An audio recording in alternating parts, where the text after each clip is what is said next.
and welcome to another behind the scenes episode of The PA is In. Today, I'm going to share a little bit about my experience with my first Ironman 70.3 triathlon, how I worked that training into my life, what went well, what didn't go well, now that I've had a few weeks to decompress after finishing that race, what I'm thinking about for racing in the future.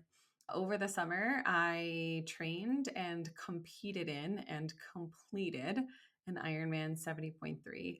For those who are not familiar, it is a half Ironman. If you think about the full Ironman distance, it's half of that. So it's a triathlon in which you swim 1.2 miles, you bike 56 miles, and then you run a half marathon, 13.1 miles at the end.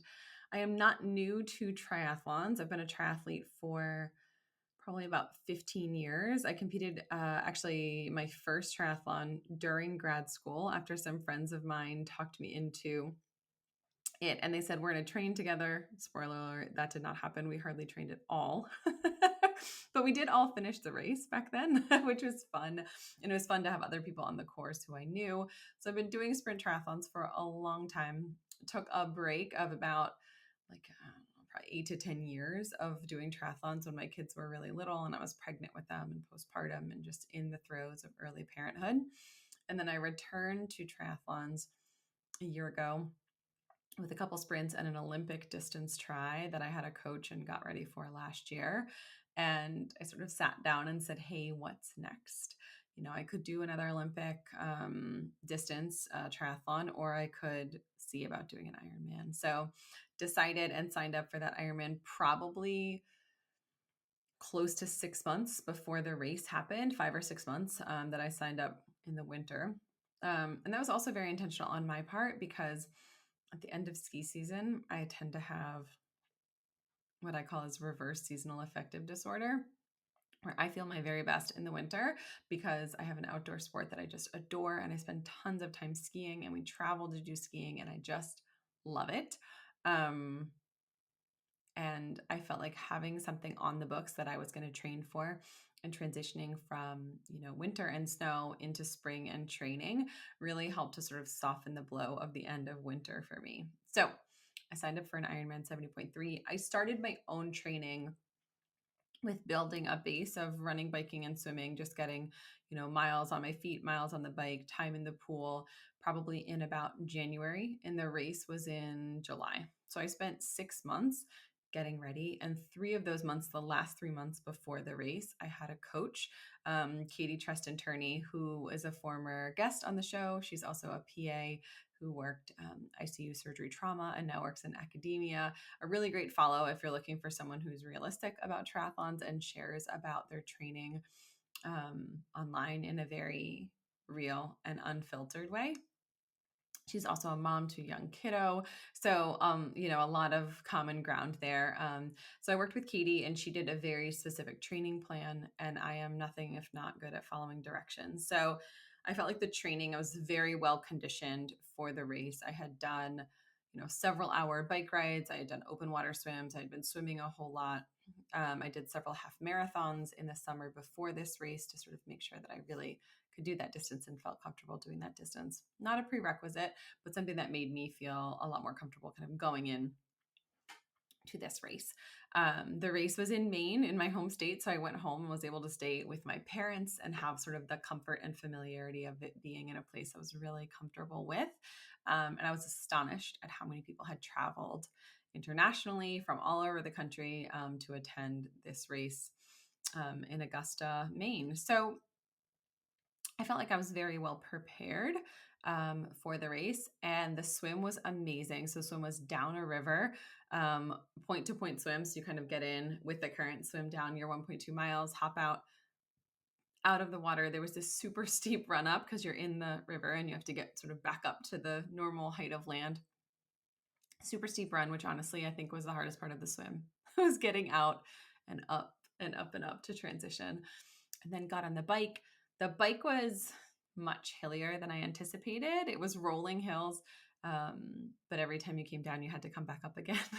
Something like 3,500 feet of vertical gain on this 56-mile ride. By the end, I was so ready to not ride up another hill. Biking up hills are not my forte. I don't feel super strong in like when to shift and how to be super efficient. I also in my training did a lot of my bike miles inside. So oftentimes I will start a ride at like 4 in the morning before the sun is up to get it in before life and kids and work and recording and going to the office. Um, and I felt like that had me very well conditioned for biking in general, but not specifically for biking up hills. Um, and I actually had done a sprint triathlon a couple of weeks before the Ironman and realized, oh, hey, I got to get outside on my bike. And so I took my bike off the trainer and tried to do my rides outside. I think it was maybe a little too late. And next time I would want to be much more outdoor rides, more hill climbs, just sort of getting used to my bike and shifting my bike and sort of knowing I've never been a super like cycling is not my background. I've swam in elementary school and middle school, so the swimming doesn't scare me, and the running is something I've done more consistently in the last 15 to 20 years, but the biking is probably the weaker spot for me in terms of being outdoors and really being able to tackle those hills. And we were almost done and we started going up a hill and I was like, are you kidding me? Another hill. And everyone was sort of like suffering together, kind of making up these hills, just, oh, rough. And this one woman says, I kind of like when there are hills because it makes me feel like I'm getting my money's worth. There had never been a sentence that someone had said that I'd resonated with less than that woman in that moment. I was like, just let it be downhill to the finish. Like, let us just like get downhill so we can get off the bike and start running. Um, so I was feeling really good coming off of the bike, and the run just killed me. I was not, I ran for the first couple of miles, like, and intermittently walked for like the first, I would say 5 to 6 miles. And then I just sort of fell off a cliff in terms of my ability to care about my finish time. I knew I wasn't going to get pulled off the course for time. Like I knew I was going to make the cutoffs.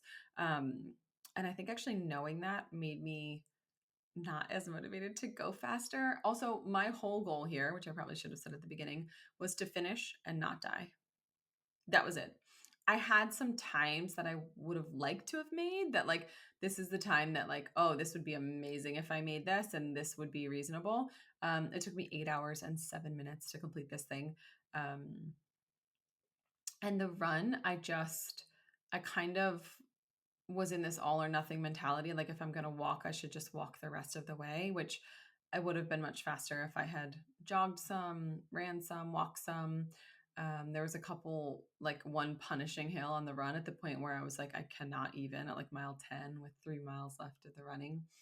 But overall, I'm super proud of the way that I performed. I think that that's the most, other than like labor and delivery, other than giving birth where you're in labor and it's like going on and on and on. This is the longest duration of time that I've spent exercising in my life, 8 consecutive hours. And I'm really proud of myself in terms of the mental and physical feat. I feel like I fueled well. I feel like I paced myself well, maybe too well on the run where I could have gone faster, but I wasn't. Um, but just having accomplished it. And to be totally honest, I came in very last, not of the whole race, but very, very last in my age group in terms of finish time. And you know what? I'm still an Iron Woman. Half of an Iron Man, half of me is an Iron Man. I don't know if we say I am an Iron Man. If it's a half, I feel like I should have looked that up before I press record. I completed this Ironman 70.3 and I did it safely and I didn't overtrain and I didn't hurt myself. And I finished smiling, so relieved to be done, so happy to have accomplished this thing. And also in a headspace that I was like, I could do that again. And honestly, I think I could probably do it faster and better and stronger than in the past, which is something that as an athlete in my mid 30s, I didn't think that I would be getting better, faster, stronger physically or mentally. And I'm just really proud of myself for doing that. One more thing that I really wanted to mention to you that felt like it made all the difference when it comes to this. I told a lot of people about this goal. I told a lot of people that I had signed up, that I was training, whether that was friends of, parents of my kids' friends when they saw me training when my kids were at practice, or people from work, or strangers from the internet, or friends from the internet. I shared pretty openly that this is something that I was doing. And that felt vulnerable at the time because then I didn't know that I was going to finish. I didn't know how I was going to feel. I didn't know how the training cycle was going to go or if I was going to be able to complete the race at all. But let me tell you, having friends who knew that I was doing this, who were cheering me on, who got the app, who were texting me, who I like, as soon as I finished, sent me messages like, you did it. It was so amazing that my community cared enough to show up and really encourage me and ask how it was and ask how I was. So when you do pick out some big, crazy goal or even a small goal or some goal that you've been thinking about for a really long time that you've never done, do not keep it to yourself. Share it with your community. Tell people about it, even if it scares you a little bit, and ask them to check in or tell them when the race is, or, follow up and say, hey, I'm, doing this then, and share it with people, because I felt so proud of myself, like internally proud of myself, but also being able to share that accomplishment with others was just like the chef's kiss on this experience. So do not keep those goals to yourself. Be sure to share them. There's my little Ironman 70.3 debrief. I hope that you are in a stage and phase where you're like, I could do this thing that I've never done before, but I've always sort of wanted to and looked at and thought, I think I could do that. So thank you, as always, for tuning in to another episode of The PA Is In. I will see you next time.